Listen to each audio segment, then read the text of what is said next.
Hello, everyone, and welcome to Culture of Gaming's Power Up Podcast, episode 100 by my count.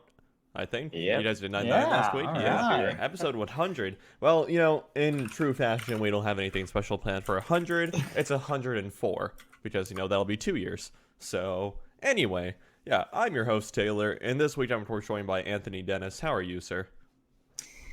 Pretty decent, I reckon. Haven't really had any issues. I guess I'm pretty well. I guess I should say. Yeah. Okay. It's awkward. Not affected by the Australian wildfires, are you? No, well, over the weekend we've had like 150 something mils of rain, which is right. a good 3 inches. Okay. We'll say however you guys count rain. I don't know. Inches, yeah. Inches, yeah. What do you do without inches? Like quarter of an inch or something? Yeah. I guess? Yeah. Tense. Yeah, so we had like major flooding up here, with like one of the theme parks down the road was like fully flooded. Our whole car park was underwater. Our whole backyard was underwater. Wow. Rained a bit last night as well, but yeah, it's nice and sunny today. Okay. So we needed that rain a lot. But aside from that, in Victoria and New South Wales, it hasn't rained at all, unfortunately. So yeah. All right. What about in terms of gaming? What you been up to? I've been got back into Minecraft, kind of. Doing a little bit with the server, building a few things. Yeah. The Culture Gaming server, that is. And also been playing some League of Legends, of course. Sucking at that as usual. I didn't play too badly yesterday. I had a few games and got average was like a B plus, I think. Okay. So it's not too bad. Yeah. I feel like I'm improving, but then I have games where I play really bad, and then I feel like we lost because it's all my fault, kind of. So it's not very nice. But aside from that, also got Armor 3 because Taylor gifted that to me. Thank you very much for that. No problem. Happy early birthday. Your birthday's on Monday. Yeah. My birthday's tomorrow, so yeah, good time for it. So yeah, jumped into that last night. Installed it after like 3 days of installing. And yeah, I'm enjoying it. It quite a lot. I haven't jumped into the multiplayer aspect yet, so just done like the tutorial kind of stuff, and am like going through the first single player mission / scenario, whatever you want to call it. Yeah. So yeah, I'm enjoying it quite a lot. Although I keep running out of ammo. So yeah, happens. Yeah, happens quite a bit. But yeah, that's kind of it for me, I'd say. All right. Andrew, you were here last week also. I was there in spirit and also watching myself, but I had to go to the doctor's office and just get to myself checked out, worked on a little bit. Anyway. Yeah. How you feeling? You feeling better? Yeah, I'm doing better. The cough has definitely gone down. I've been on antibiotics for about 4 days now. So yeah, that's been. It looks like I'd been putting off getting treated for bronchitis for a while. So hey, I did that one time. Yeah, it's not fun. It's not. So yeah, it looks like the antibiotics are helping get the cough, and I'm pretty much over like the flu and like head cold that I had. That's good. So yeah, feeling much better now. But and anyway, so what have you been up to this past week, Andrew? I'm an extremely tired human this week. Lots of work for me. I'm very tired all the time. As far as gaming, I haven't done nothing new. Unfortunately, we're kind of lacking the new games, right? Okay. So I busted out the old Super Nintendo Classic, and I've just been, I've been fiddling around with that stuff. Whether it's Street Fighter or Super Punch Out, and just kind of when I have a minute, maybe just winding down, play some games. Which reminds me how bad the Street Fighter 30th Anniversary Collection feels on like PS4. Okay. That's sad. I tried to play it the other day, and I was like, oh, this feels like it has like a bunch of just input lag. Like I can't, I feel like I'm jumping, and then like a second later, or not a second, but long enough to feel it. Yeah. And then I was like, I'm gonna check it. That's kind of why I dug out the Super Nintendo Classic. I was like, I want to check out the Super Nintendo version, and I didn't realize how worse the Super Nintendo version looks than the arcade version. I'm like, oh man, this is bad, but it feels so much better. So so I don't know what I'm doing. Kind of gotta trade it off there. Yeah, like I can actually, get my combo, when the computer doesn't cheat. But yeah, I don't know. Just messing around with that thing pretty much. Okay. All right. Anything else? No, I'm trying to think. I downloaded a bunch of games on Xbox Game Pass, but I feel like I haven't cracked into any of them. Like, I just went on a rampage of downloading stuff, and I didn't play. Oh, okay. Yeah, I was like, sure, download that one. Sure, why not? Yeah, that sounds fun. Okay. Like Ticket to Ride, I've heard that's a good game. I should download that. Yeah. Like, Yeah. So, yeah, just lots of downloading, not a lot of playing, unfortunately. Okay. Fair enough. All right. Anything else you'd like to mention? No, I'm just shell of myself right now. Oh, okay. Got it. All right. Yeah, Let's see. This past week, for me, I've been playing some League of Legends with Anthony and some other friends too. That's been fun. I've been playing a bit of Modern Warfare here and there. The new one, the 2019 version, not COD 4. And yeah, that's been it's a decently fun game still. Double XP this weekend, so still kind of on the grind because I'm like, despite like playing it since launch, I mean not consistently obviously, I'm still like level 30 or so. Oh really? Okay. Yeah, I barely played multiplayer in it, so Sure. yeah. Yeah, there's a part where you like get past a certain level and I forgot what, like level 50 I think, Mm-hmm. and it just starts giving you like kind of cool, like better, like not better stuff, but it just is it's more interesting I guess than like Prestige has been in the past. Oh, okay. Okay. Yeah. I forgot what it's called, like master class levels or something. I don't forgot what it's called. Yeah. And then let's see what else. Not too much Counter-Strike. Haven't really been feeling that lately. And I think I don't know. That's honestly been about it for me. Earlier today, I cleaned out my drive of games that I don't really play anymore. But still, I just have a bunch of like larger titles on the drive. It's only a terabyte SSD. And so it was just like, oh, I'm still like kind of hurting for space because games are getting large nowadays. But yeah.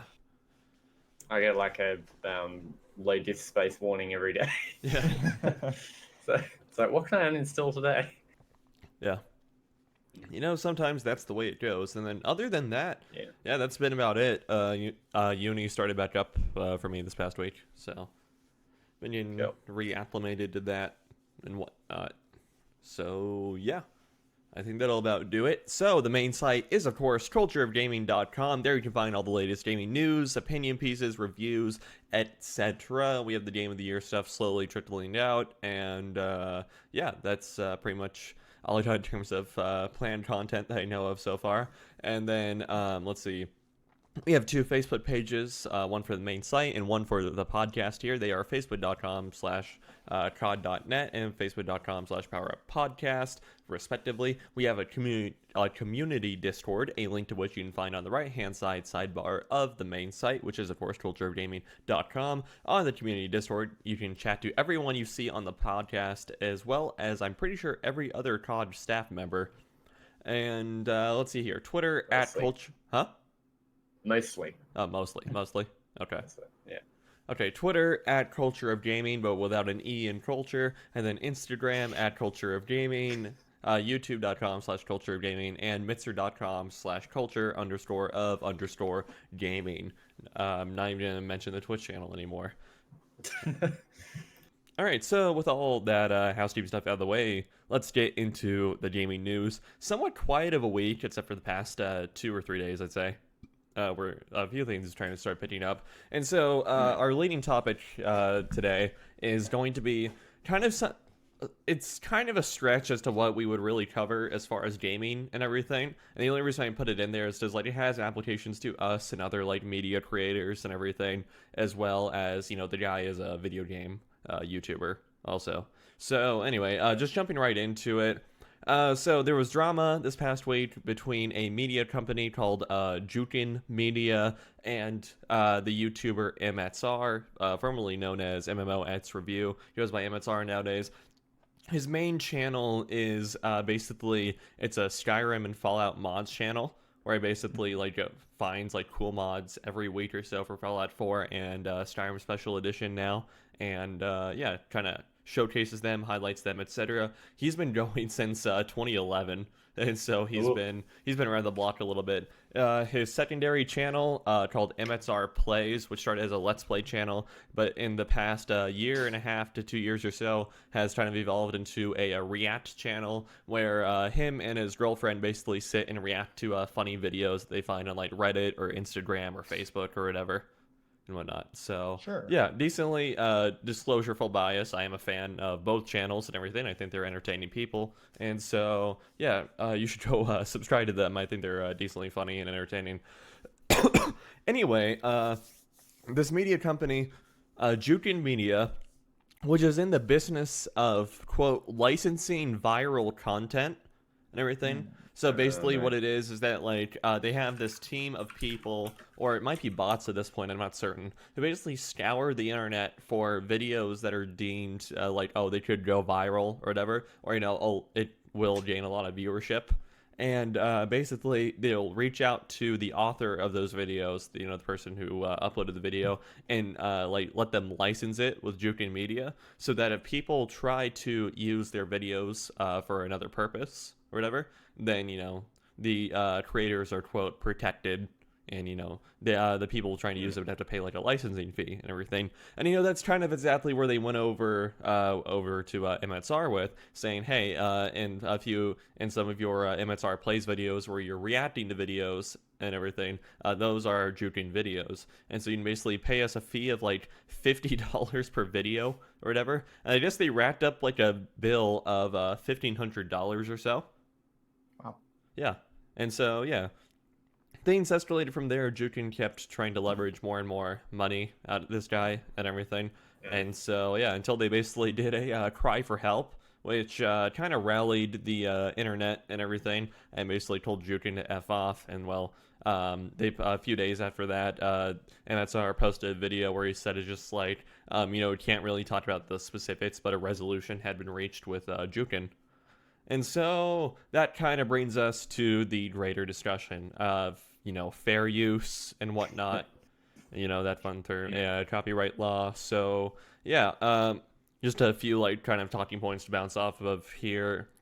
It's like, do you think, do you imagine, instead of, like, this sort of media company, do you imagine if a video game company behaved like this?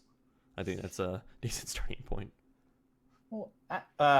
Well, I mean, didn't Nintendo kind of get close? Yeah, Nintendo Edge Yeah. there. You're right. You're right. I mean, They right? Yeah. still are pretty darn close until they kind of, yeah. Yeah, like There's it a lot was of a stuff listed. few years. I don't remember how many years ago it was, but like people would just. I remember people complaining like, "Oh, like all my videos that had any Nintendo stuff just got claimed." Yeah. And Nintendo was like, "Hey, this is our games. This is our Yeah. property." You know, like kind Yeah. of thing. Yeah. So yeah, Yeah. I mean, we've been close. Yeah, we've been close. I remember way back when with Angry Joe when he did a Zelda review, he had to play it backwards. Like the whole footage was flipped and playing Mhm. backwards because he wasn't allowed to do like screen capture of the game or anything. That was only in whenever that came out. So that was absolutely hilarious. Like watching that whole thing, you couldn't watch it because it was just like you didn't know what was going on. But I think they've eased up in recent years, and I'm not sure if they're allowing people to actually take like gameplay footage. Yeah. I think you've No. still got to be like whitelisted by Nintendo. Okay. Yeah, I think they have like a creator program or some sort. Yeah. Oh, okay. Yeah. Okay. Well, I mean, I guess to play devil's advocate here, I mean, both companies are well within their rights to. Well, actually, are they though? Like, where does fair use apply though? You know, that's the thing. On one hand, you know, just like you're displaying another entity's intellectual property for usually monetization purposes, not necessarily commercial, but you know, monetization purposes, and yeah. So it's like the argument can be made that you are profiting off their work, so shouldn't they get a bit of a kickback from that? I mean, no. I mean, that's the whole argument. It's like, hey, what are these people watching this video for? They're watching it for this like tiny sized video of your video, or are they watching it for like the personalities that are, you know, like, what is it, like web soup or whatever those are called, like the Tosh.0 format. Yeah, exactly, like the Tosh.0 format. Like, those videos belong to somebody, like at one point, and maybe they have enough money to just pay those people off. I don't know, but not everyone does, right? And it falls under some sort of fair use, most likely. Yeah. That's, I don't know. Like it's a slippery slope, definitely. I think if it's so with the law, at least specifically with images and whatever, if you're using the the image, or I believe it's applies to videos as well, for like comedic purposes or for parody, Uh-huh. Yes. you're allowed to get away with it, and you can basically use whatever you want. Right. And also for news reporting as well. So it kind of comes down to, you know, are these guys like parodying it, or like, you know, making fun of the video or whatever. I think like if you upload something to the internet, I think it's kind of like the internet's property in a sense. Okay. Really, like It's just out there. imagine if PewDiePie or someone couldn't use any of the content that he's got, that he uses, like any of the videos that he reacts to, Yeah. or whatever. There would be no entertainment on the internet. There'd be no YouTube personalities. I think it kind of needs to be, a line needs to be drawn whereby, but then you've got to think about the creator as well. I don't know. It's Right? It's interesting. Right? It's interesting. Like, I Yeah. don't know, Yeah. the argument can be made from both sides and everything, you know, in this sort of thing. As easy as it is, just say it's like, oh, I mean, well, it's like clearly, you know, MSR isn't harming anyone, whatever. At the same time, also, you know, he is profiting off someone's intellectual property. Sure. Yeah, but it's Yeah. not much taking and re-uploading. Like there's Right. that's like obviously that shouldn't be done. Like you can't just take someone's like people do all the time. Like, oh, I'm gonna take this Doom trailer and just upload it, and then I'm gonna make money off it. Like that's obviously not Yeah. okay. You know, but like oh, go ahead. Yeah. No, it's like Oh, I know okay. criticism falls well into that area as well. Like Mhm. you're allowed to criticize things as long as you're making like, you know, fair and not necessarily fair, but as long as you're criticizing in some capacity, that's not just like completely dumping on something. Like usually that qualifies as like fair use. Right. Yeah, exactly. You know, you have to contribute something more to, Yeah. you know, the thing and everything. You know, so it's like, you know, do you think just like, I don't know, take the format of like MSR Place or whatever, where it's just like him and his girlfriend sitting in a chair and, you know, watching and like reacting and talking about like the videos and everything that they're seeing? Do you think that adds enough to the original work to be considered fair use? Or do you think that kind of stretches it? I mean, probably. I don't know. I'm not like a Okay. lawyer. I mean, is Right. it good content? I don't. That's an argument for another day. Yeah. Is it fair use? Probably. Okay. Probably.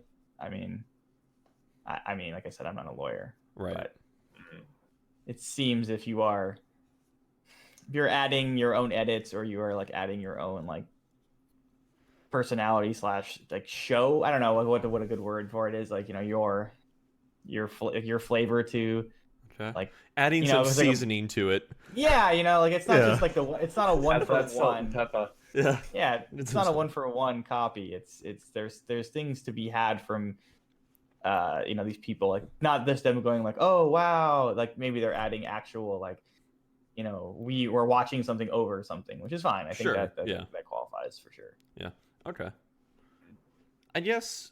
Okay, then. Do you think maybe the argument spans a little bit more if, say, we bring it back to like video games or whatever, where it's just like, you know, you're effectively, when you buy a video game, you're effectively paying for, you know, an experience, right? So it's like you're paying for less of a product, more of an experience, and it's like, you know, these Let's Players on YouTube who might do a full playthrough of a game. Do you think it's justifiable for, you know, the developers to feel kind of robbed by people doing that because, you know, people can see the experience now, so to speak, and kind of like, No. you know, get the... No. Especially, I don't I think guess this so. is especially like applies to like heavily story-driven games too. You know? I think at the end of the day, the consumer has paid full price for the game. They are, at the end of the day, controlling the thing, because the game is like player controlling the character. In a sense, you are creating your own adventure, depending on what the game is, like the amount of deaths, you know, the amount Sure. of stuff like Okay. that. So that's your own input, in my opinion. And I think if you purchase something, whether it be a game or Uh, whatever, you then kind of have the right to kind of do whatever you want with it. okay. Even if somebody's made it, if you've bought the product, I feel like it's like buying a PS4. It's like Sony saying, hey, you don't have a right to strip it down and, you know, take it apart and see what happens. Obviously, it voids the warranty or whatever. Okay. But, I mean, that's like them saying, you know, we're not allowing anybody to break into our console and to, you know, look and see what's inside at all. Okay. So I kind of feel like if you buy something, you then have a right to do whatever you want with it. Okay. But okay, It's like- so I just like the case I was referring to. So it's just like you get like a Let's Player on YouTube who say buys like a pretty much like story-driven game. Like say he buys like a visual novel or whatever, where it's just like and then he posts an entire like playthrough of this visual novel. You have this entire group of people now who have they've experienced the media in a certain way, but haven't paid for the product. You think that's a problem? I feel like it's no different than like me just reading like about a movie. Like I could go on, like it's a little different obviously because you're not watching the movie, or but I'm also not playing the game. So like reading a book kind of thing. Yeah. Well, books kind of different because they're in written format. But like a movie, I'm like I don't want to watch this movie. I'm just gonna read the plot of this movie because it's on Wikipedia and I don't care enough to watch it. So I go and I read it and go, oh cool, I know this is about. I don't gotta watch this movie anymore. I don't care. Okay. I feel like it's similar in that aspect. Where it's like if I personally cared enough, I would, even if I read the synopsis, I'm like, oh, that sounds pretty good. Maybe I'll watch it anywhere. I'll stop myself. Video games, it's like I feel like it's similar. Like you're not getting the same out of it. You're not getting the same by watching something, even if it's a visual novel style, even if it's a whatever you want to call it. Point and click adventure. It's not the same. You're not inputting it yourself. Mm-hmm. So I feel like there's that disconnect between the product and the user. Okay, you think there's still enough separation? I think so. Yeah, I think so. And on the other side of the fence, what are the Let's Player or the streamer doing for the company? Like, if you've got someone like Jacksepticeye or whatever, who's playing a game that somebody thinks, oh, hey, this looks cool, I'm going to go and play it myself. They're adding sales on to they're adding sales to the game. So why, also on the other side of the fence, why can't he turn around and say, hey, whatever sales I give you, I want to profit off? Oh, sure. I mean, it's hard to prove. I mean, like, I don't know. Is that like the idea of like why game developers will give out like review codes or whatever? Yeah, exactly. Because it's a form of advertising. Mm-hmm. Press. Yeah. Any press is good press. Yeah. Even bad press, apparently. Sometimes. Yeah. Yeah. I mean, it gets people talking about the product and the company behind it. Yeah. True. Oh man. All right. I feel like this happened a couple of years ago with it was like Nier Automata or something like that. Probably. I feel like it was like a Square Enix game that was or Kingdom Hearts or something. Yeah.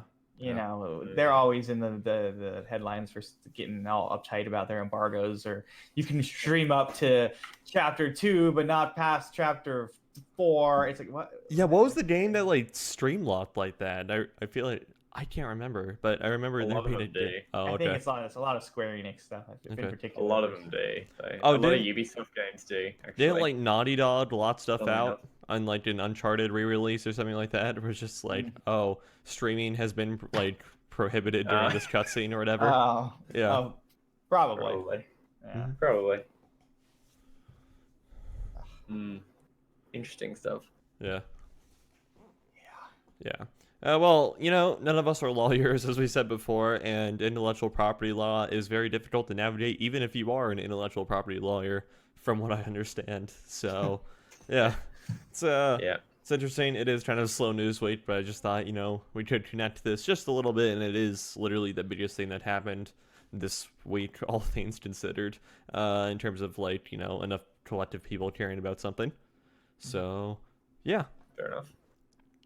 Anyway, I think just moving on here to Anthony, we got some Smash Brothers news this past week. Yes, we do. I almost stole your topic, but anyway. Twice. Twice, yeah. Anyway, so we had a Smash Direct, was it? A specific Smash Direct? I actually didn't watch it till it was like 3 a.m. my time, because they do it stupid times. Nintendo learned from this. So anyway, we got a announcement of a new Smash fighter. So this article is coming from GameSpot. It was written on January 16th.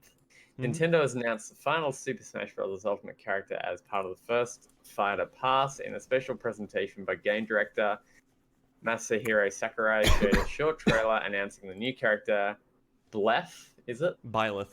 Blyeth? Yeah, Blyeth. from Fire Emblem Three Houses. As in Three Houses, you can play as a male or female Byleth, and you have access to the powerful hero relics from the game as weapons. Okay. Those will change depending on your stick direction, and they will serve different purposes. The sword is good for dash attacks, while the whip is a flurry attack, and the axe lends itself to launch power. The bow is used for neutral attacks. Byleth has low mobility, which Sakurai said is slightly better than Robin's. Byleth's final smash is called... what the heck? Progenitor God Ruptured Heaven? Okay. Yeah. And lets you join forces with Sothis. I've Saved never by played Dan. Fire Emblem. What? Fire Emblem, so if I'm pronouncing these incorrectly, I do apologize. Okay. Byleth also has alternate colors based on Sothis and the house leaders. So you got blue, red, and yellow.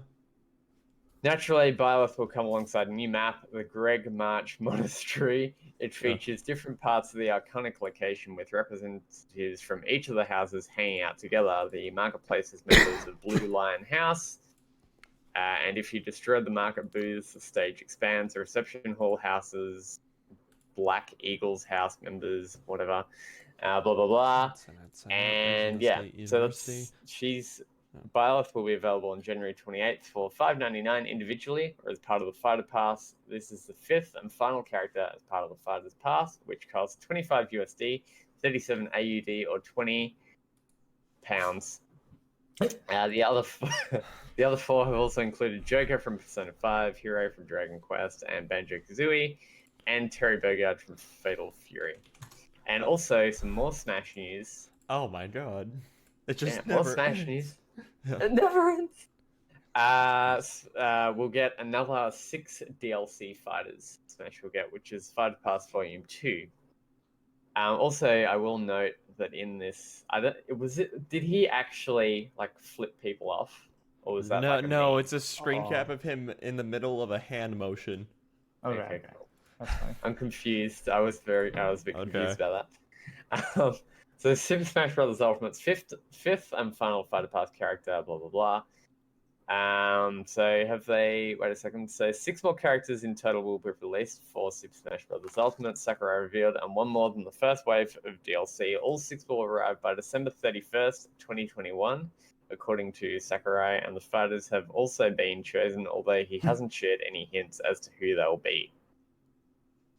The new DLC bundle will include fighters from Volume 2. The pass will cost 30 USD and be available for pre-purchase beginning January 28th, same day that Byleth and the next wave of Mii Fighter costumes arrive. That's it for Smash News. I know you don't like it, but whatever. Well, all I have to say is hose mad. Hose mad. Hose mad. Okay. I've never heard so many nonsense words in like such a short amount. I've never heard so many nonsense words in like this short amount. Like it's like Byleth and then something else that I don't understand. Like so many things. Prodigal God Slayer, axes, all that fun stuff. Yeah, okay, so the Smash community and their infinite levels of patience and maturity obviously didn't react very well to Byleth being announced.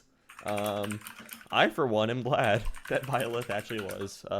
Three Houses is a great game. Fire Emblem is a great series, and I'm happy that it wasn't another meme character, say like Crash Bandicoot or something. So that's my take on it. Well, I don't know if that's meme, right? Like right? I'm not gonna lie, like the whole like adding Banjo-Kazooie thing is a total meme. Like, but it's a cool thing, I think. I don't even play Smash. Yeah. Like, okay, Taylor, you're fired. Bye. Okay, later. I don't care. Like you can add whoever the heck you want, like whatever. Yeah, sure. But like adding another Fire Emblem thing is just like that's more memey to me. Like, oh, we're just getting another Fire Emblem character, and it happened. We got another Fire Emblem character. Yeah. So I mean, like that's more ridiculous than adding Crash to me. What's wrong with Fire Emblem though? There's already like 8 Fire Emblem characters. Okay, so. It's one of the Nintendo's like few series where like people are actual fighters in it.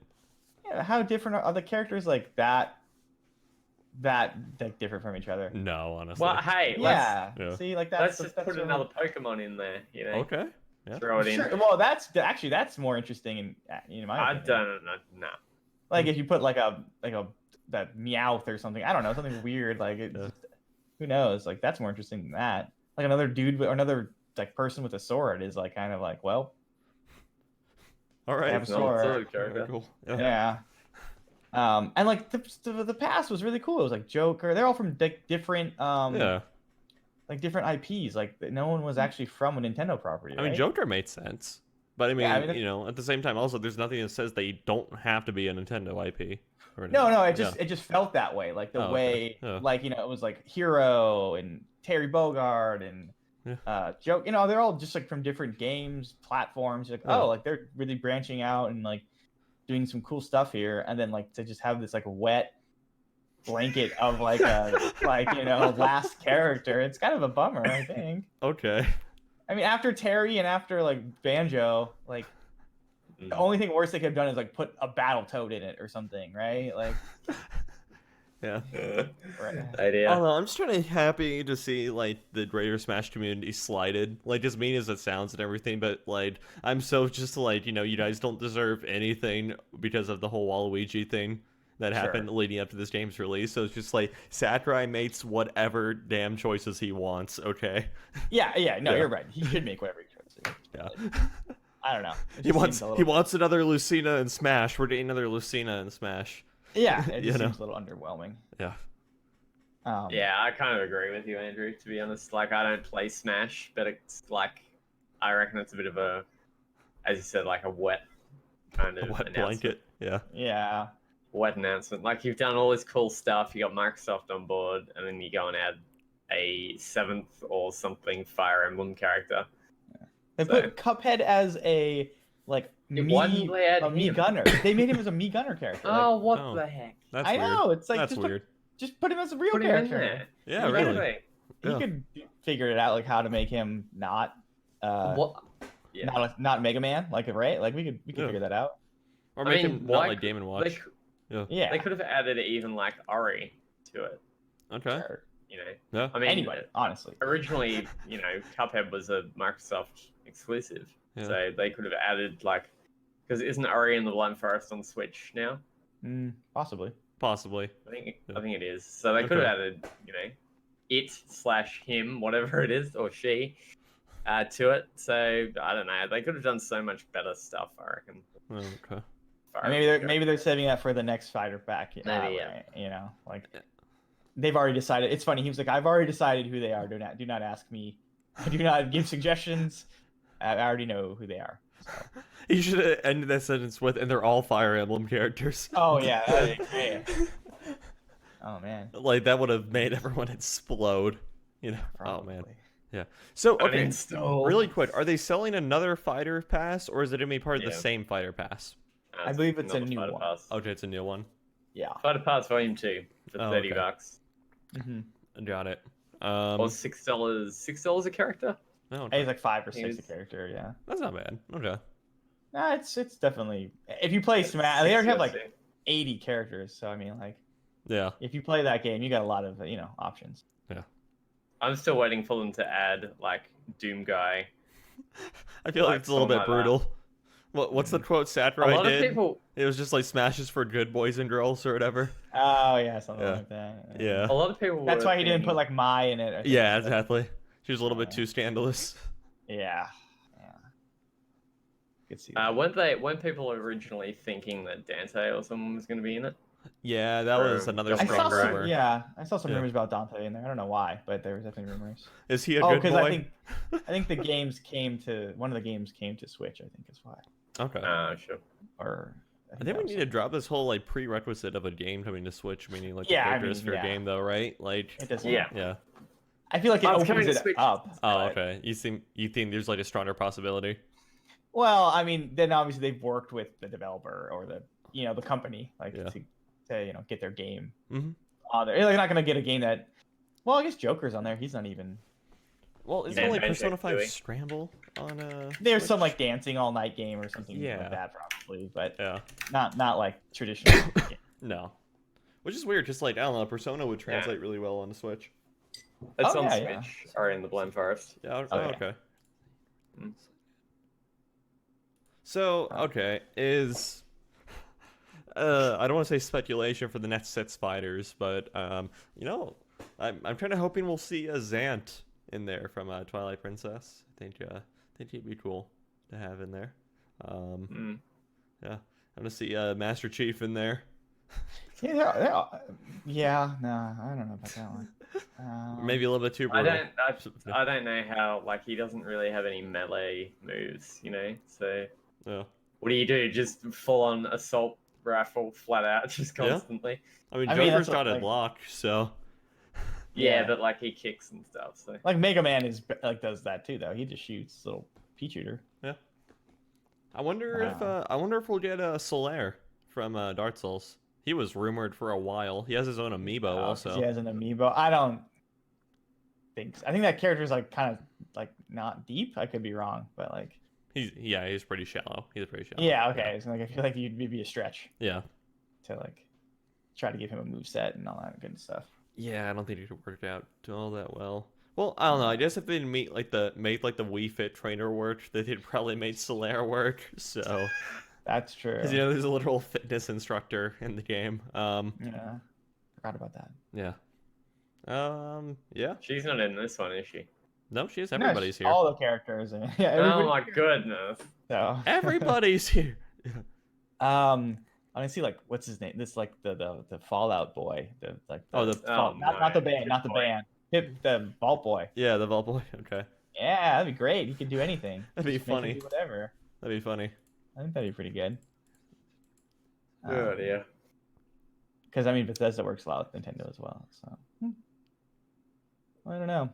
It'd be fun. I don't know who I'd even. Shaggy. That's probably to go popular pick, right? Oh my Shaggy goodness. from like Scooby Doo. Yeah. That'd be hilarious. Bunch Put Naruto in it. There's a bunch of memes with him.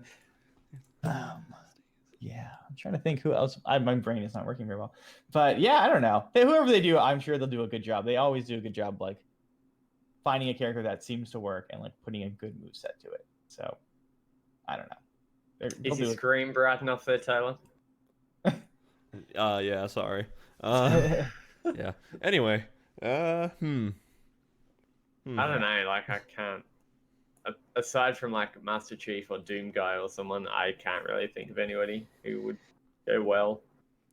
I wonder if we could get Sly Cooper from the old PS2 Yeah. games. Yeah. Or like Oh Ratchet yeah, or something. those would Oh. both be good. Yeah, those picks. would be fine. I'd be fine. I'd be more fine with them than I would be like. I'd be Crash more fine with them Bandicoot. than I would be with Crash or Ah. Banjo. Why don't they put Spyro in it? That could- I am semi less okay with that. He's Hey, fine. look, at least with Banjo Kazooie, they used to be on Nintendo. Yeah. Nintendo 64, so it kind of makes sense in my Okay. opinion. I wish Rare would just go to Nintendo. It would be so much better with For Microsoft. everyone involved, it truly would. Yeah. Yeah. Do another Donkey Kong 64. Don't do that. Don't do that. Please do another Donkey It Kong. was a good game. I've recently watched some footage of that game. What did we ever see in it? It's so bad. There's Okay. just It so was much, a good game. so okay? much collecting, so much just absolute nonsensical things. Okay. Use the music on the music pad and it opens. No, Hell yeah. Play the bongos furiously. no. That was the GameCube one or whatever, right? Where it had the bongo Yeah, drums. Okay. that was the Donkey That was Kong. worse. Jungle Beat. That was worse Yeah, whatever. than Donkey Kong 64. It was a completely different game, but yeah. I love I how, mean- I love that era of Nintendo, just like how many gimmicks there were for things and whatnot. Yeah. What's another like unknown Nintendo character we could get? Get like the guy from Jet Force Gemini, something weird like oh that. yeah, just like totally off the wall. Yeah. Can we get some really obscure like anime character in there? Because there's nothing that says it has to be a video game either. Yeah. You know? Yeah, let's get like some really obscure. Give me some tuxedo mask. Yeah. Can we get Guts from Oh, Berserker. yeah, Berserk? Yeah, thank you. Berserk, yeah. Get some Guts. In there. Yeah. Yeah, Can we get that's cool. Shinji from Evangelion? Yeah. He'd be scared just to wa- fight anything. You'll be proud of me. I watched. Oh God, what was it called? It was one of those Studio Ghibli movies. Okay. The famous one. The famous one. Totoro? No. TT's delivery service. No, the other one. Spirited Any other- Away. Yeah. Okay, I like Spirited Away. It's it's good. it's don't watch a lot of my second favorite Ghibli film. Okay. Yeah, I don't watch a lot of anime, but I Okay. watched it like last weekend, and I was like Have surprised. you watched Your Name? No, I don't That's think not so. a Ghibli film. I know, but it's still a good anime movie. Oh yeah, for sure. I'm seeing Wuthering with You this weekend, which is by the same director. Anyway, I'm seeing it tomorrow afternoon. Anyway. Yeah, like I Yeah, said, I think yeah. whoever they pick will be fine Okay. and fun. Yeah. Most likely. Well, I mean, for us maybe, but for the greater community, it's gonna be a meltdown. Whoever he picks, right? I mean, yes, yeah, you're right. I don't think. I mean, he's just. It really seems like this is the last Smash for a long time. Okay. Like, they're supporting this one like they never supported any Smash before, right? Like, Yeah.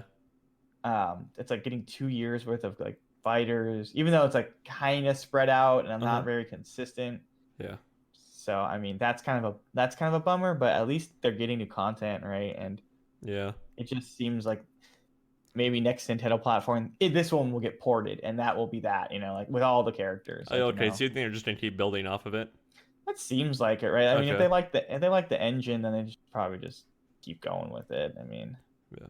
maybe tweaks here and there, obviously, like Sure, make something yeah. feel different. But I don't know. You do all this work for all these new characters and old characters. It's like you can't just give up on it in like 3 years. Yeah, I think you're right in that regard. In the sense of like this will probably be the only Smash game we have on Switch, and it's like I don't think we'll see another Smash game until well into Nintendo's next full console cycle. So Yeah, and who knows Yeah. when that's who Yeah. ever knows when that's going to be. 'Cause And I think the Switch as a platform in general will have a fairly long life cycle, especially if it gets a pro refresh, like you guys talked about last week a little bit. So, Mhm. what? What's up? Why? I'm just looking at like a 27 Smash characters, like I want before whatever. I don't Bernie know. Sanders. yeah, What? yeah. We're gonna take down the billionaires, the millionaires. Can we get one of the Bloodborne hunters? Sure. That'd be insane. Get What your- about like Baby Bowser or something? He's in that game. Yeah. Wow.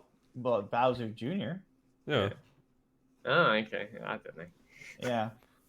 I'm surprised we don't have any like Disney characters. What about like Phoenix Wright?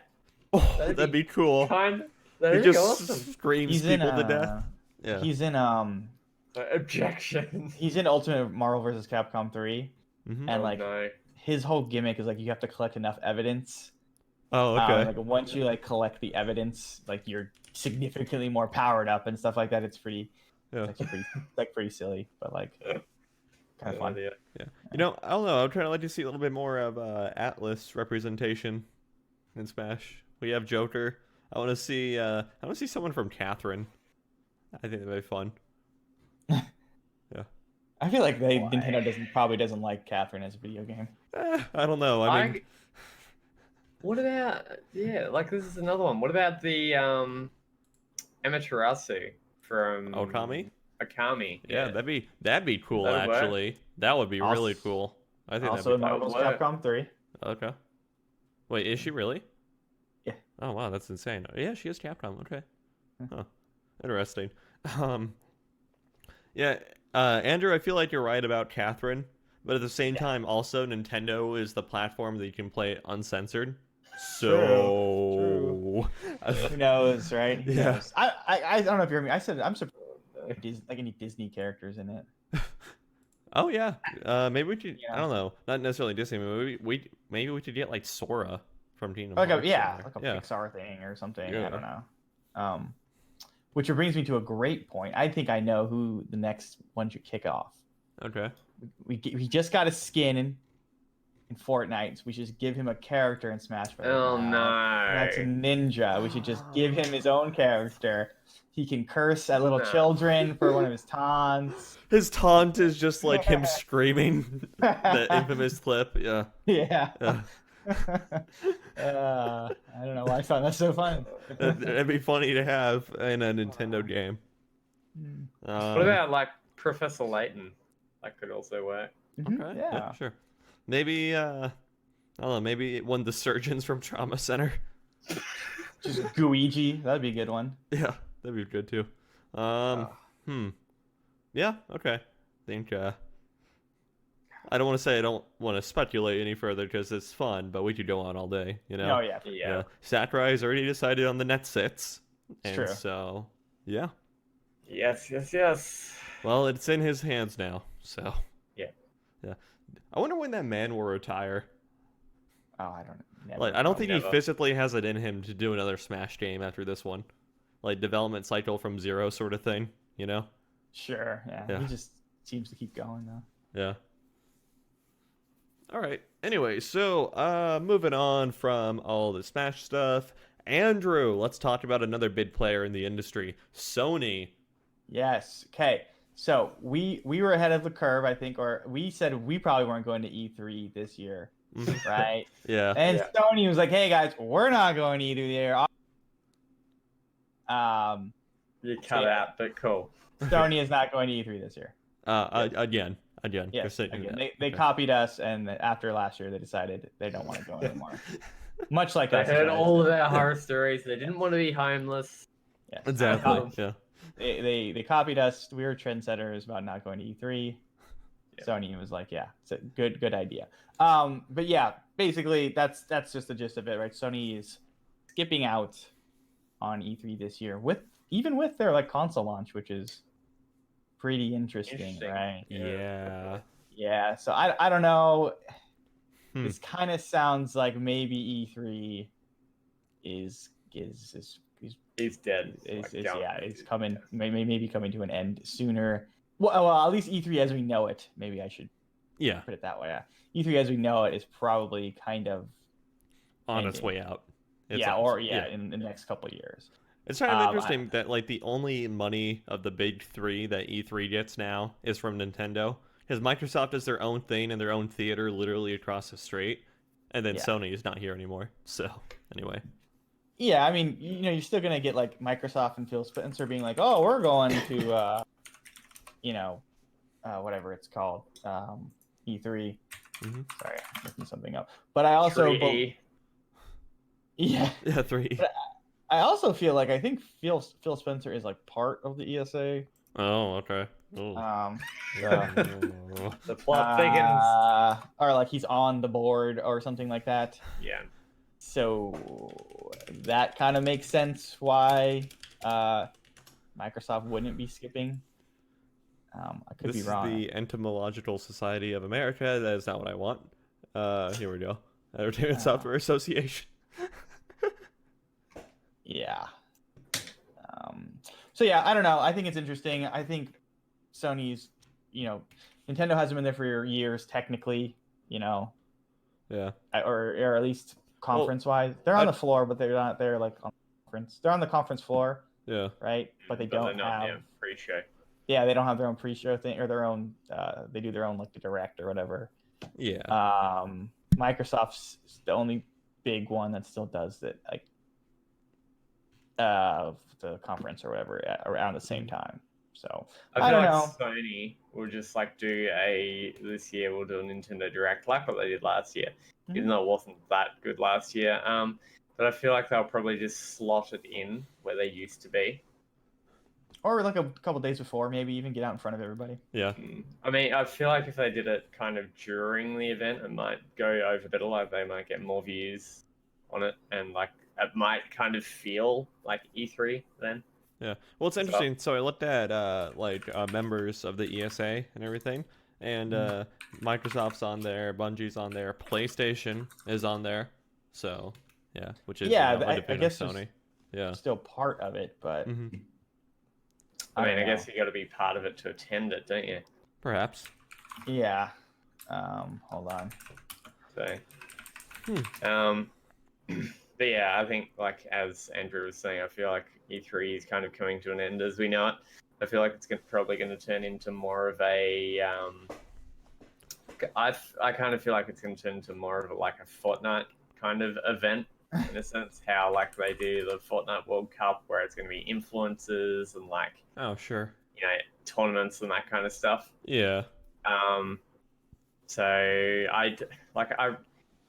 even if Sony doesn't hypothetically, even if Sony doesn't attend any event for this year ever, Mm-hmm. will that at the end of the day affect their bottom line with console launch sales? Probably not. Yeah, I don't know, that's kind of a decent point there. Like, Sony has a big enough brand as it is with PlayStation that it's just like Same with they don't Microsoft. need these events, and they don't even need to put on their own events if they don't want to, So it's not like sales will be significantly hurt. So I mean, if you own a PS4, you're probably going to buy a PS5. Right, exactly, when it comes out, yeah. So you're going to stay with Sony if you're a Sony player. So I feel like gamers currently are going to, keep going. Yeah. Obviously, they're not going to appeal to new players because people aren't really going to know a whole heap. So I feel like it's not really going to affect their sales at all. Yeah.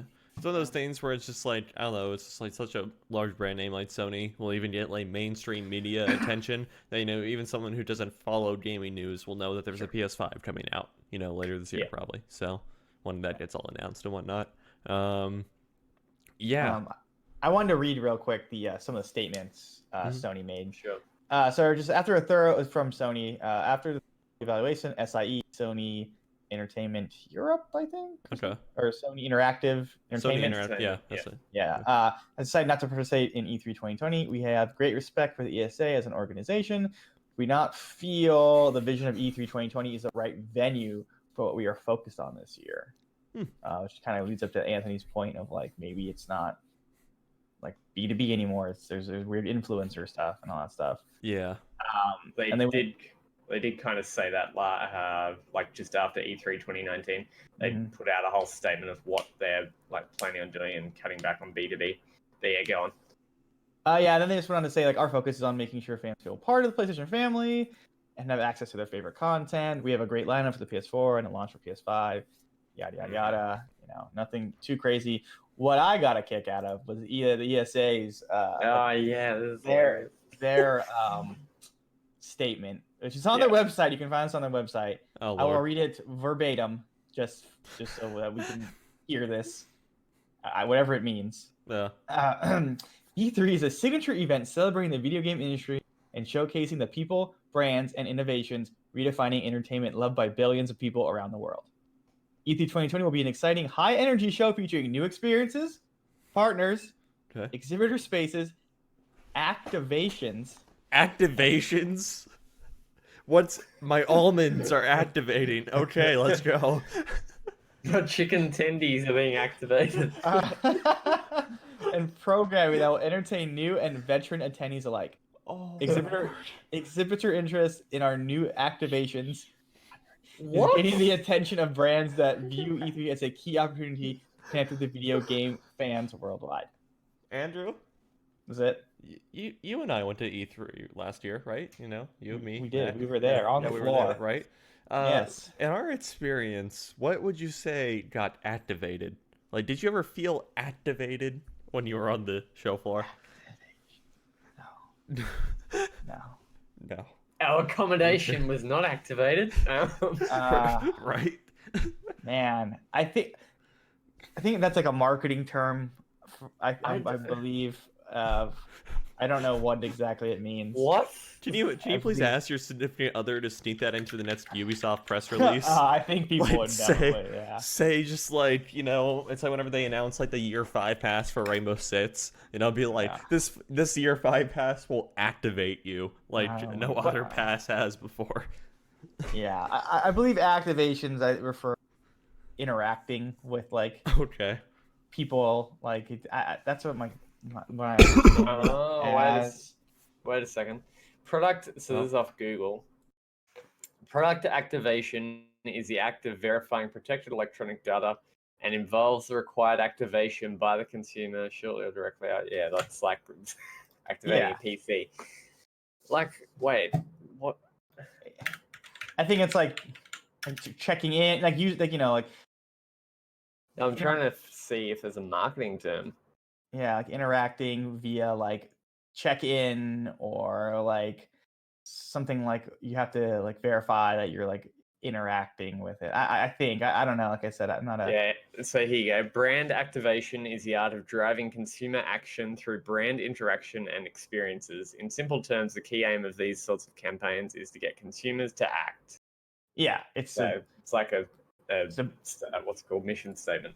yeah, it's just a bad word for that. There's a more human word to be used than activation.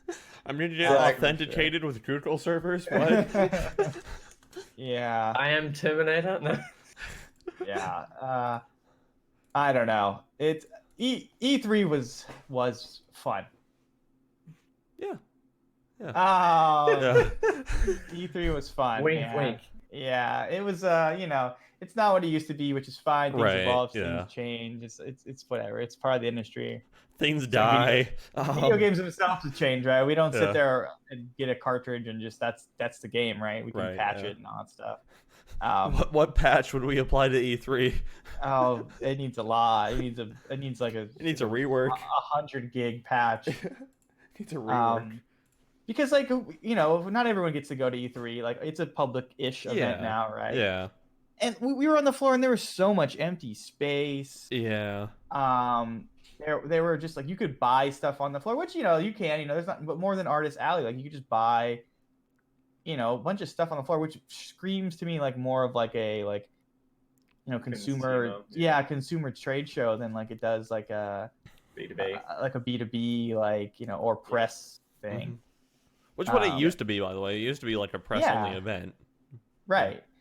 So it's just wild when you go there and you see people, and these people are waiting in line for hours. It's not even like It's crazy. It's not even like a PAX, where they have other things going on. There's people speaking that anyone can go to, right? Not just certainly like most people can go to that, or like PAX. I don't know if you guys have been to PAX, but they have like a boardroom game. They have like or board game room. Sure, they have other things to do.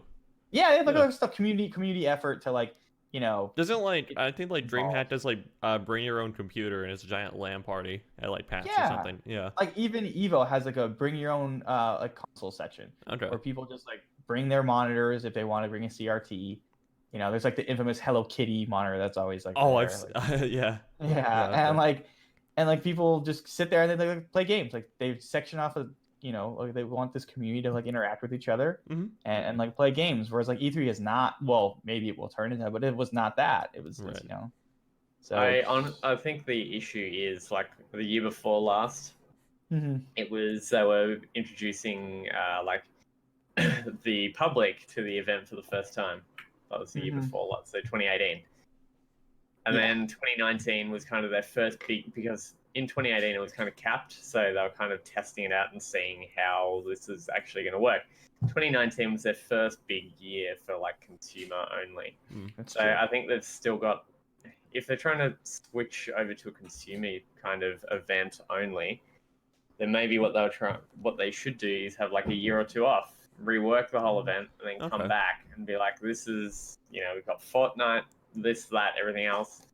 Not that Fortnite's any good, but I'm just saying, like, you see these Fortnite events and whatever, and they've got like, they've got stuff happening.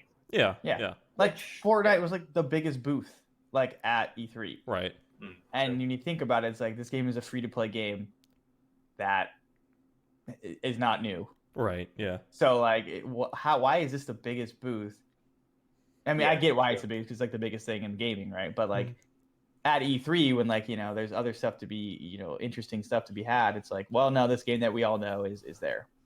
Yeah. And but I will say they gave us free popcorn, so that's true. fine. Yeah.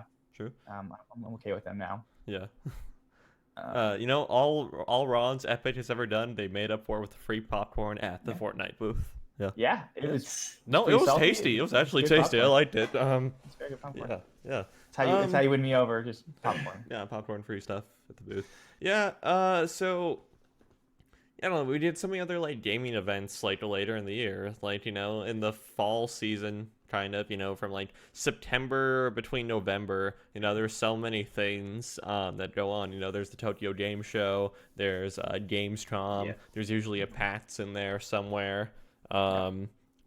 Yeah, and then it's just like, in December we started getting the Game Awards now, which is Yeah. like used as a large Those are platform getting, to reveal yeah, they're stuff. getting bigger for sure. Bigger announcements than E3 at this rate. Yeah, exactly. So it's just like, Yeah. yeah, I think Nintendo was a little bit ahead of the curve when they started doing like their directs, to be honest. Where it's just like, a webcast here. This is our latest like press release is basically Right, what yeah. directs are, right? And so, yeah. So, where do we think E3 will be in like 2 to 5 years? 6 feet under. What do we- Um, Extreme.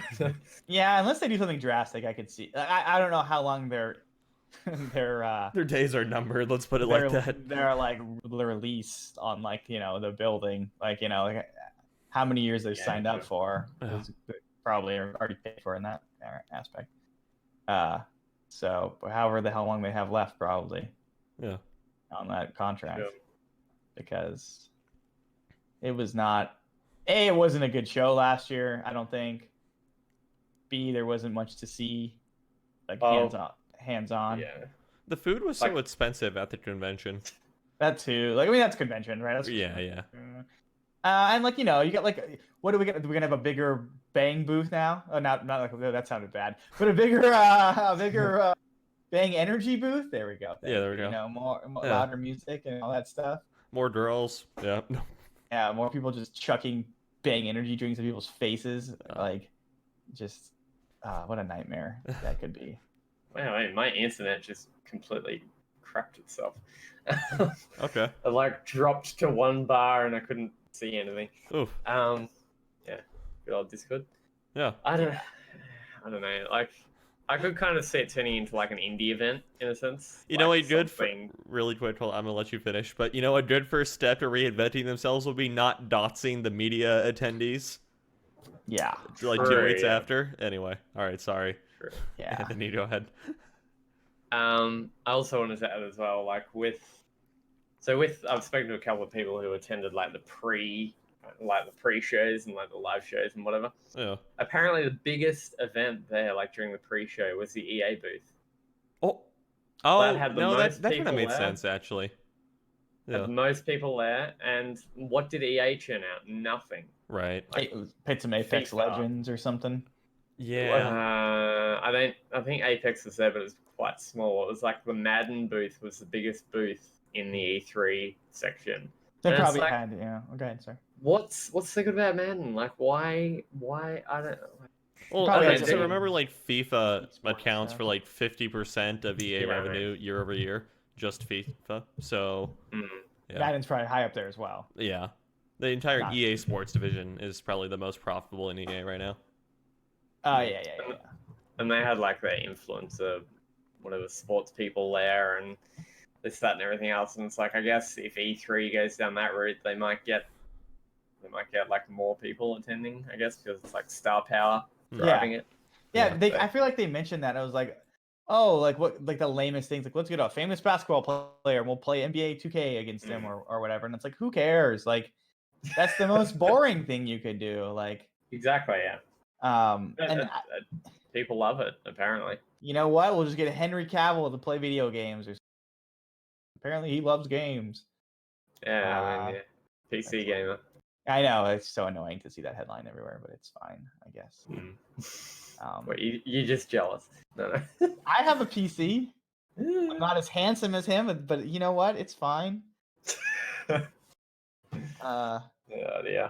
Yeah, I don't know. I don't know. Like, I don't get events that it's like even outside of gaming, like these marketing events and whatever that you hear about.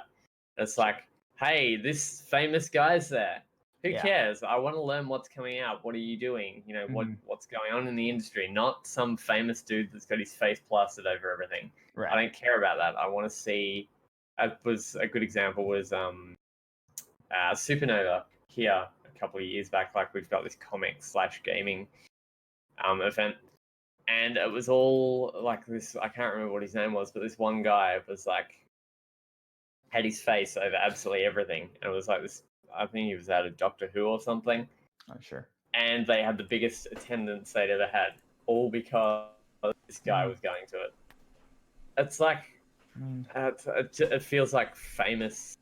I don't know what the term is, but it feels like famous people are kind of taking over what an event should be, like what a gaming event should be or what a comic event should be. Obviously, there's a place to see these people and to get autographs and whatever. Mm-hmm. But at the end of the day, it's the games and the comics and whatever that are giving you the entertainment.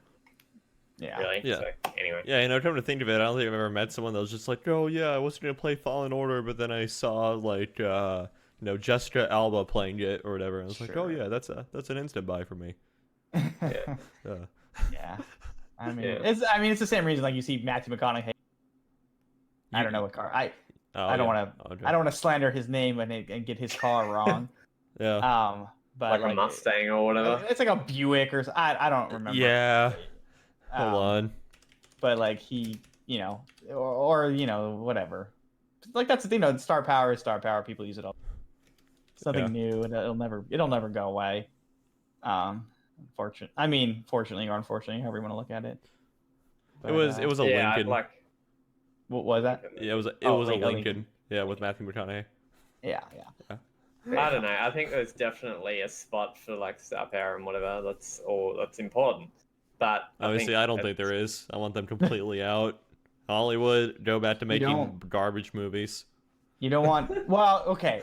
So they brought us some great things, like celebrities that don't care about video games playing video games are always so good. Yeah. I don't know if you remember the Battlefield 1 press event. Oh. Like Snoop Dogg is just smoking a joint. Yes, I remember that. Zac Efron clearly stoned. I don't know what team I'm on. Remember when like Snoop Dogg did the stuff for Bulletstorm too? Oh, Snoop Dogg's done a lot. He was in one of the Tekken games. He was like in a throne in the background. Oh wow, okay. Yeah, it was weird. Okay. I think in Tekken Tag 2, I think. Yeah, I've seen stuff for Modern Warfare 2, I come to think. Anyway, sorry. Yeah, I don't know. That stuff I think is super dumb and has like a place for it. Yeah.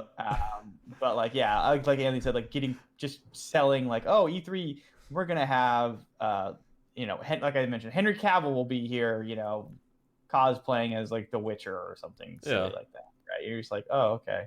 Yeah. Who cares? Yeah. I think the celebrity endorsement of gaming is fine if it's more natural, like the whole Henry Cavill thing, how it came about and everything, and he just kind of mentioned it in an interview and everyone like lost their stuff and whatnot. But then but if it's forced like that, like a company is paying Henry Cavill to dress up as Geralt and like be at this event, it's a little bit much. Yeah. And like E3 is not even a community driven event right now, so right, like to make that switch is going to be incredibly hard. Yeah. To be like, oh, okay, remember all those press people that we screwed over? Like, let's just not even bother with them. Like, right, let's not bother with the media, like that many people. Let's just try to get like mostly consumers. I still haven't gotten a pizza yet, by the way. Yeah, it's like like I was listening to some other podcasts and it was like, wow, it's wild that like a lot of the bigger outlets are fine because they're all like get exhibitor badges. It's like you just screwed over all like the smaller people. Yeah. What a mess. What a mess. Still haven't gotten pizza yet. Where's the class action? Exactly. I'm honestly surprised there hasn't been a class action. Just there has to be like a smaller group, like probably larger than us, but smaller or a smaller group by comparison to like IGN or whatever, who could actually get some money for a class action. I've heard people had to move because of that. I believe it. Yeah, like people had to move because they're getting harassed. That's why I always try to tone down my spicier takes ever since that happened, like in both my writing and what I say on here. And they change their phone numbers and stuff because that just is out there, and and the E3 did nothing about it. Your ESA did nothing about it. Like they didn't even say sorry. It's like, no, this never happened before. Right. Who cares? It happened now. Right. Not that it diminishes the issue or anything, or that it is still bad that it happened, but like I've been surprisingly unaffected by it happening. So. I mean, I never answer my phone unless it's a no number. Oh yeah, so who knows? Yeah. But. Okay. Yeah. See, I always answer my phone unless it explicitly says scam likely. So. Oh, I saw someone's phone. How does that happen? Why can't my phone do that? So it's like that whole thing. So it's like I know iPhones do it, but to because like I've seen it on iPhones before. Like it's happened to me when I Yeah. had an iPhone. But yeah, it's like I guess the big thing is like it has to be in a database of like registered stamp numbers or whatever. So Maybe Yeah. it's like a carrier thing. yeah. What? So I just got a phone call. It was just like talking to me in Spanish. I was like, "What is happening?" Si, señor. I know. It's like, "Cómo estás?" I was like, "No, No. no, English. I don't. I know very little. Leave me alone." Poquito español. Okay. Okay. All right. Well, anything else to say about the death throes of E3? You're welcome. What about the whole like streamer kind of endorsements of games? Yeah, no, What I do we hate that think too. about that? I mean, Okay. that's the another easy one, right? Like, But like the whole Call of Duty with like Doctor Disrespect, that was pretty. I reckon that was kind. It's like obviously whatever. I don't know. I thought it was kind of cool. I think the some big thing elements is that it has to feel organic, as opposed Yeah. to like, oh, we're paying Yeah. Doctor Disrespect to hype Call of Duty. I don't know. Okay, so I guess with like maybe this doesn't apply in this case, but like with Doctor Disrespect, it's like it makes the most sense for him to be at a COD event because Sledgehammer, who worked like he was a level designer for COD for a few Yeah. years at Sledgehammer. So and it's just like he's played Call of Duty on stream before also. So it does kind of make sense for him to be at that or whatever. But I guess it would feel odd if like Ninja, who's like literally the Fortnite dude, was at a COD event. it's like when those guys all of a sudden you're playing like Assassin's Creed, and you're like, "What is happening? Like, why are these guys playing Assassin's Creed?" Yeah, that was like Tim the Yeah. Fat Man kind of like he was playing WoW and Fortnite, and then out of the blue, I'm a Modern Warfare influencer or whatever. Yeah, It's like right. that's just why. That's just stupid. I mean, You play that's just- naturally. That's just marketing, right? Like, you pay Right, people to yeah. play games, and whatever. That's no different. There's like a certain level of like Twitch streamer where just like it's no different to a Hollywood celebrity for me. Yeah, or like whatever. getting paid to make a movie that you don't care about, or whatever. Yeah, exactly. And it's just like Yeah. so it's like it's ultimately meaningless if Ninja shows up at an event to me or whatever. But then I don't know, for whatever reason, it's like someone like Shroud or maybe someone smaller. Then it's just like Sure. is there, but still has like some decent influences there. Then it's just like, oh, maybe he does actually care or whatever. So, all right, Influencers. Fair enough. Yeah. influencers. Stupid. Unrelated. CES has like really strict regulations for what qualifies as an influencer. Oh god, Like you have to I'm like sure. you have to have like 1 million subscribers on like YouTube to be qualified as an influencer at CES. Yeah. I'm just throwing it out there. I remember from registration. Anyway. Yeah. Okay. Anything else about E3? No, I think so. Okay. I guess one last broad question is, what's the like gaming event y'all are looking forward to most this year? Is it gonna be like a certain PAX? Is it gonna be like TGS or what is it? I just think that like console announcements. Oh, okay. Which Whatever I think events are will- around those will be the biggest. Yeah, I think just their own. They'll probably do their own thing, right? Maybe like. Oh, I know well, Sony's okay, gonna do what's Sony's? Yeah, probably. And if Nintendo decides to do a direct where they drop a Pro, that'll probably be huge, right? Yeah. but Microsoft, I guess, will save it for E3, but Microsoft already kind of revealed it though. like release date, Physically- and, oh, like, okay, I launch, gotcha. like launch lineups and Yeah. stuff like that. Like yeah. more detailed spec. Yeah, I don't even really care about the specs, to be honest with you. I mean, they're going to be more powerful. Right. They're playing the new games. Like, It's gonna be the same generational upgrade we've seen. It's fine. Yeah. People who are in the industry, it's like we're probably going to buy it Yeah. for I cosmetic, don't. but- Yeah. Like broad answer. I don't really see the point in Series X at all. Simply because Xbox One can play every single Series X game.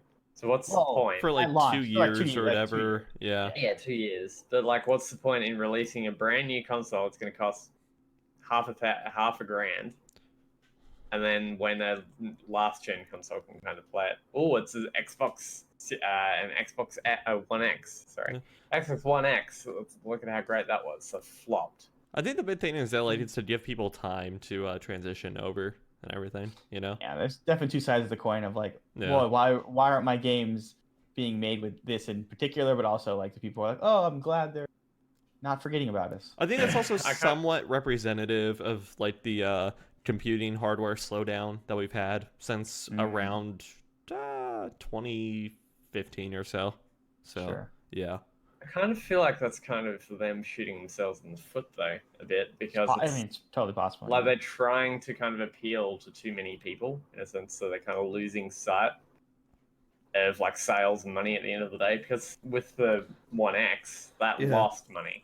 Right. That lost money, and that was a really bad move on their part. So I don't know. I kind of feel like some feature, like just quality and everything's just gonna lack with this, but we'll see.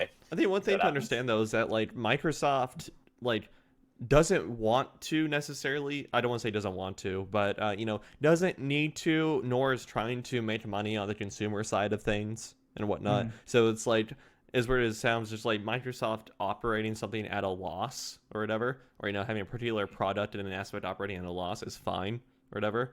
So it's like, Microsoft doesn't make money off like people like you and me buying Windows. They make actual money off, enterprise deals with Windows and everything. That's a big thing. That's how they make their money. They make money off of defense contracts now. They make money off some level of hardware sales, not a whole lot and everything, in other areas. But like Microsoft probably make a lot of money off of like subscription-based stuff too. Yeah, I was going to bring that in too. It was just like Microsoft doesn't need to make money off in Xbox as long as they can sell Game Pass or whatever. Yeah, which is partially why Game Pass is so like good, so to speak. It's like so.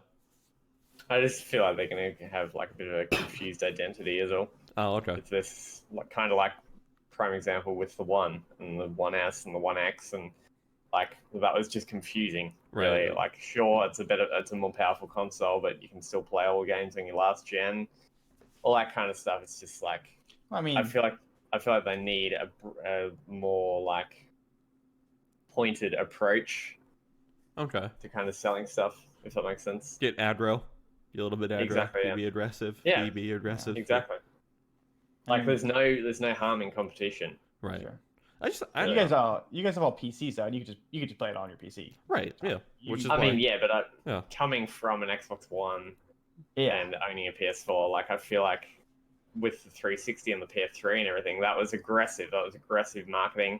Sure. That was we've got the better this, we've got the better that. Now it's just like, oh hey, everybody can play. Yeah. It's like, well, get aggro a bit, I think the PS5 and the Xbox Series X are way too close to each other right now. There's no distinguishing feature between them. So it's like, I don't know, the PS4 was always like the more valued console or whatever, historically, compared to the Xbox One X. And then before that, it's like the PS3 was hella expensive at launch, but it was like the best Blu-ray player you could buy at the time. So that was a bit marketing thing. So it's like they need another like marketing shtick like that to separate the two. But I don't think we're going to get it this generation. I mean, the PS5 controller is looking pretty like state of the art, really, at this stage. Okay. Yeah, the whole patents and whatever and what they've got. So yeah, they're so similar now that it's like just buy a PC. Yeah. I mean, kind of like it's at the point where it's like not even the PS3 days. Like the PS3 version of Skyrim runs like garbage. Don't play that version of the game if you can help it. Yeah. Right. And now that doesn't happen anymore. Like sure, like frame rate here or there is like better or worse, probably marginally. Yeah. But you don't even hear anymore like, oh yeah, don't play the PS4. It's just bad. buy Stadia. Right. And the last time I heard where it's just like a PS4 version was lesser actively was when RDR2 came out. And that was literally because people, for whatever reason, had just now discovered that the PS4 Pro uses checkerboarding as opposed to It's just like that happened. That happened before Red Dead Redemption. That was on. Did it? Okay.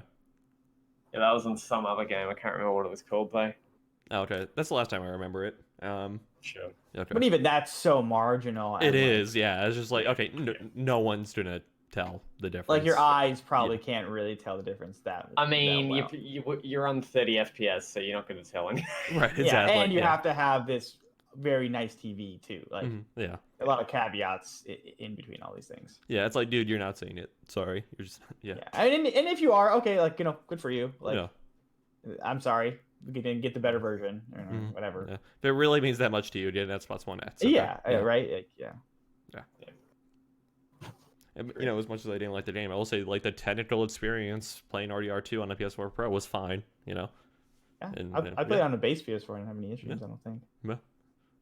All right. Maybe load times, but yeah, it can't really be helped. All right, so yeah, I think that'll about wrap that then. So, the other big pieces of news is, well, it looks like spring will not nearly be as loaded as we once thought it would be this year. So, a couple things. First off, from the Square Enix camp, Final Fantasy VII has the remake has been delayed and will now release on April 10th, 2020. What was the original release date? It was originally set for release on March 3rd, so a little over a It's month. only a month. Yeah, a little sure. like about a month and a half of a delay. And Sure. then also, their Avengers game, which had not had a release date announced yet, has also been delayed. Mm-hmm. To be expected. Yeah. Yeah. Yeah. So That's gonna be bad when yeah. that comes out, to be honest. But whatever. And then outside of the Square Enix realm of things, a little game called Cyberpunk 2077. GameSpot, why do you have autoplay videos? Yeah. Has been pushed back from, what was that, like March or April or so, or it was March, I think it original was. April 16th release date to Okay. September 17th. It was like what, 6 months or so? Yeah, that's a hefty pushback there. Yeah. So yeah, quite a few high-profile games got delayed. Is anyone disappointed, angry, upset, happy, sad, neutral? With the statement that they gave for Cyberpunk of saying how the game is actually completed, they're just trying to, play test it Sure. and get a couple of bugs sorted out. A lot of people are actually happy that it's been delayed, Cyberpunk, Yeah. primarily because they want it to be the best it's going to be. It's going to be an amazing game. Yeah. So a lot of people were even saying push it back to 2021. Simply because, get everything absolutely perfect. So I don't think too many people are really upset about Cyberpunk. Yeah. Final Fantasy, I'm sure a lot of people are there. I just think I think it's funny in Final Fantasies regardless of how much of that game has been delayed. Like Yeah, it's just like Yeah. just one more. What's another month and a half? We waited like 5 years already, right? Yeah. What's another month and a half? Yeah. Cyberpunk's been delayed quite a bit though as well. It has, yeah. I It was mean, supposed to come out last year, so. yeah. Yeah. Okay. So speaking to Cyberpunk and everything, I know there are a lot of people that are just like, oh, with this, it's just like, they won't have to worry about crunch time then as much, right? Nope. CD Projekt basically said it's like, yes, it's like before anyone writes the like flaming news stories about us, devs are gonna have to work overtime in this final stretch. Sorry, it's part of the job. Yeah. Not a good look. Yeah. So our hearts preemptively go out to the devs crunching on Cyberpunk. Yeah. We wish you well. Stay healthy. Maybe need a pillow for under your desk. Yeah. Ugh. Yeah, what a nightmare. I mean, like, I don't care about the delays as much as I care about, like, hopefully the people who are working on it are doing okay and like Right. getting treated well enough because Yeah. like the game's gonna come out and it's probably not gonna change. The core game is like be the same ish. Right? Program's done, yeah. Right. It's like this literally is just like a bit polishing pass and everything. Yeah. Whatnot. Well, like, even for the Avengers game, like the core game is Probably set there. Yeah. stone, right? It's just like now they have to work these people extra to make sure there's something they needed in the game or just iron out bugs and that's kind of whatever. That's a bummer. How can you delay something that doesn't have a release date? I mean, yeah, they did not have one at all. I don't think Avengers had one. It doesn't make. I can't find any mention of one. But that maybe seems right because that game has been like a nightmare, like amalgaming for like yeah, and I mean, 15... what's up? Wait, did they just confirm a release date or did they? I don't think so. I thought they just delayed it. Because when you type into Google, it says 15th of May 2020. It's possible. So maybe they've delayed it from that. I'm not sure. Marvel's Avengers have been delayed to September 4th, 2020. Okay. Okay, sure. Okay. Yeah. So It was previously scheduled to release on May 15th. I guess I missed that. I've not followed. Yeah. I've not followed.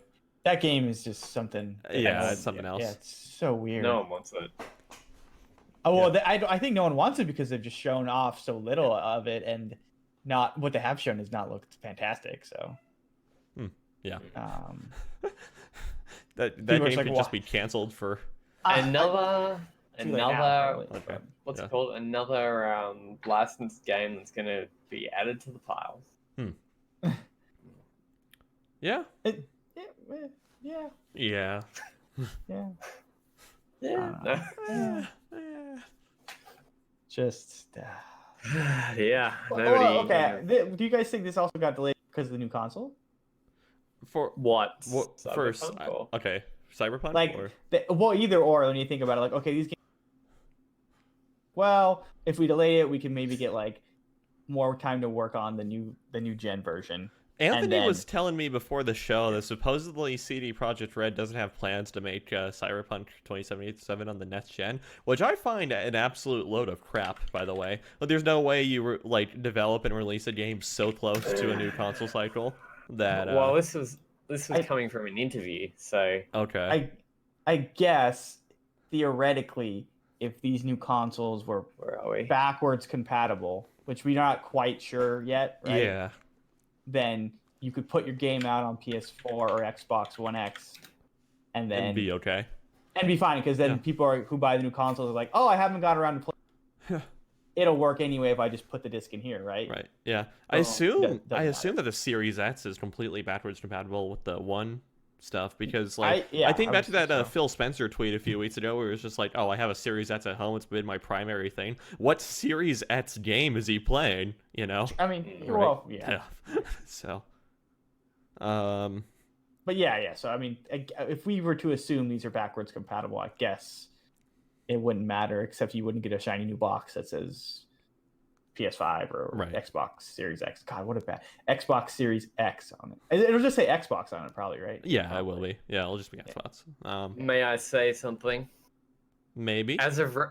so, this is from a quote. Uh-huh.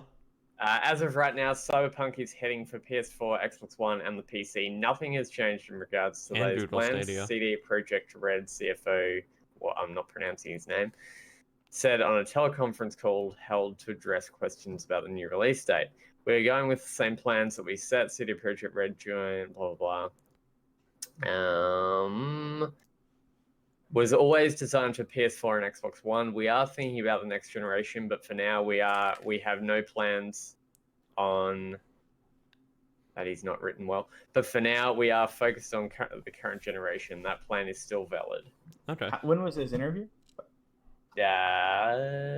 January 17th. Okay, so that's like yesterday. Yeah. Yeah. Can I just say that the whole Cyberpunk thing is kind of brutal on the eyes, like that sharp highlighter yellow. Oh, just like flooding everything, and then the black to anyway. Sorry. Yeah. All right. So Cyberpunk 2077. It was originally announced in 2013. We're led to believe. Wow. We're led to believe that they never really started working on it until about 2015, though. Because based on how CD Projekt develops things, like they said that they didn't really put like a full development team on it until they had finalized all the Witcher DLC stuff and everything and figured out what they're doing with that. So yeah, that would have been about 2015. So Wow. yeah, that's about, I don't know, to make such a large game like this, it seems like a pretty decent cycle, 5 Oh, yeah. years? 5 years? It's a bit, yeah. 5 years. Yeah. Are you guys excited for Cyberpunk at all? Yeah, Okay. I think so. I think it's one of those things I'm just ready to play it, right? Like, Yeah, sure. Yeah. it's been, like you said, it's been since 2013 we've been hearing about this game, Yeah. and not really got a chance to check it out. So I'm kind of in the middle camp of things where it's just like I don't want to say skeptic about it, but it's more like, I'm not going to pre-order it or anything. Yeah. But I think, it's a cool Same. concept, and I'll make sure, it's like I'll see how it reviews when it comes out before I pull the money on Twitter. But then there are just like two Same. camps to this whole thing. There's this one camp that's just like completely fanboying and hyping up Cyberpunk and the company around it and everything. And there's the other camp that's just completely like, oh, this game's gonna be garbage. This company is garbage. Witcher 3 was garbage and everything. There's that other camp. I don't honestly know how you could say The Witcher 3 was garbage, but cool. Good luck Yeah. to you. I mean, The Yes. Witcher 3 was garbage. I don't know what you're talking about. No, I'm joking. I don't know what you're talking about. It was a decent game. I reckon it was a decent game. If you don't like RPGs, then Sure, whatever, but yeah. it was a decent RPG. Yeah. No, I think it was decent. I mean, that game did a lot. It I was think, for damn RPG. well better than Skyrim. Yeah, that game did a lot for RPGs, I think, and Yeah. Yeah. it did good things for them. Yeah. So if Cyberpunk can come out and kind of, maybe push some more stuff along in RPG space, yeah, I'm all for it. I think this will probably be like the first like foray into really like sci-fi RPGs, in the sense of like it's just there aren't really a lot of sci-fi RPGs out there that play like like play like a Witcher or play like a Skyrim or whatever. It's like a Mass Effect, but yeah, that's like yeah. That's a pretty big one. Yeah. I don't know. Mass Effect is. I feel like Mass Effect. I don't feel like is RPG, sure. Definitely an RPG. Yeah, I don't know. It's not like it is. It's not like you're. I don't know. It's like You're leveling up and learning skills. Yeah, and past the first game, you're not really loot hunting. Though. No, there's no loot, but yeah, you're making choices. You're role playing as Shepard and stuff like that. There's no real side. I mean, there are side quests, but they're not really anything at all. I mean, you can say they're not good. That's fine. Like, I think Mass Effect, if you go back to it, doesn't feel good. I was playing it the other day and it was fine. Okay. Yeah. I tried to go back and I was like, I will forever defend Mass Effect 1. Okay. Remember, I like Mass Effect 1. Okay. I played Mass Effect on Xbox 360, like when it was an exclusive, and I was like, oh, this is good. And then when it came out on 2, I played that and I was like, this is very good. And then 3 came out and I was like, oh, I'm okay. Yeah. 3 was good. Don't at me. Yeah, 3 was good. Fine. All the Mass Effect games are good. I don't. 3 was great, but the ending was. Yeah. Oh, Andromeda had its moments. No, I'm joking. That game, I've honestly just memory hold that game. Game's pretty bad. It's not a Mass Effect game. It killed Mass Effect. Yeah, Mass Effect dies. Mass Effect died because of Andromeda. Yeah. Right. I mean, like that game came out. And they were going to support it, and they're like, never. Yeah. Support this game because it's terrible. EA pulled the plug. Yeah, pretty much. I'm surprised EA hasn't pulled the plug on Anthem yet, because we're about to hit a year. Oh, they just shoved it under the rug, right? Probably. They said they were redoing it. They did recently come out and say they're going to redo some stuff. We'll see if that actually happens. It won't happen. Second time's the charm. Third time lucky. God, it's weird. BioWare's development cycle right now. They've started, because, I guess they've started serious development of the next Mass Effect. Right. And they're slowly wrapping up Dragon Age. And then, they also have this team who's, working on overhauling Anthem, so. Another 2 Anthem-specific devs left as well. 2 major, one level designer. Yeah. And lead artist or something, I think. So yeah, maybe that's a good sign. Maybe that's saying they no longer maybe the remake for Anthem is almost there. Nah. So they can pull people off onto other projects. Nah. No. I think they're getting out before it gets rough. Really. Oh, okay. They're jumping ship. Well, they've got to do more crunch and all that kind of garbage. Just jumping ship later. Yeah. Okay. Well, is anyone disappointed, or are we all just fine with this? I mean, yeah. Yeah. Well, get worked up. There's way more things to get worked up about than a game delay. Yeah. Yeah. Okay. All right. So I think that'll about wrap up the news and everything for this week. So Anthony, what games are releasing in the quite a few actually? Oh boy. Okay. Yeah. So this list that I'm reading from, I think they finally filled out the list properly. So on January 18th, which is today, Senran Kagura Burst. Senran Kagura. Whatever. It's going to PS4 and PC on January 18th and the 22nd for PC. A Fishman's Tale is going to Rift, Vive, and PSVR on January 22nd. Sonar Beat is going to PC, Android, and iOS on January 22nd as well. Mm-hmm. Switchblade is going to PC and PS4 on January 22nd. The Raven Remastered is going to Switch on January 22nd. Wonder Song is going to PS4 on January 22nd. PUBG Vikendi Map is going to PS4 and Xbox One on January 22nd as well. Don't know why it's not going to PC, but anyway. The Hong Kong Massacre is coming to PC and PS4 on January 22nd. At the Gates is going to PC on January 23rd. Goat Simulator, The Goatee, is going to Switch on January 23rd as well. Unruly Heroes is going to PC, Xbox One, Switch, and PS4 on January 23rd and May 28th for PS4. What a name. When Ski Lifts Go Wrong is going to Switch on January 23rd. That sounds terrifying. Ratona is going to PC on January 23rd. Miss McCabe's is going to Steam Early Access on PC on January 23rd. Slay the Spire full release is going to PC on January 23rd. Battlefleet Gothic Armada 2 is going to PC on January 24th. Alien Blackout is going to Android and iOS on January 24th. Pikanukiu is coming to PC and Switch on January 24th. It's like Pikachu, but spelled differently. Yeah. Sleep Tight is going to Switch on January 24th. Life is Strange 2 Episode 2 Rules is going to PC, PS4, Xbox One on January 24th. Resident Evil 2 What the hell? Are you reading last year's? No.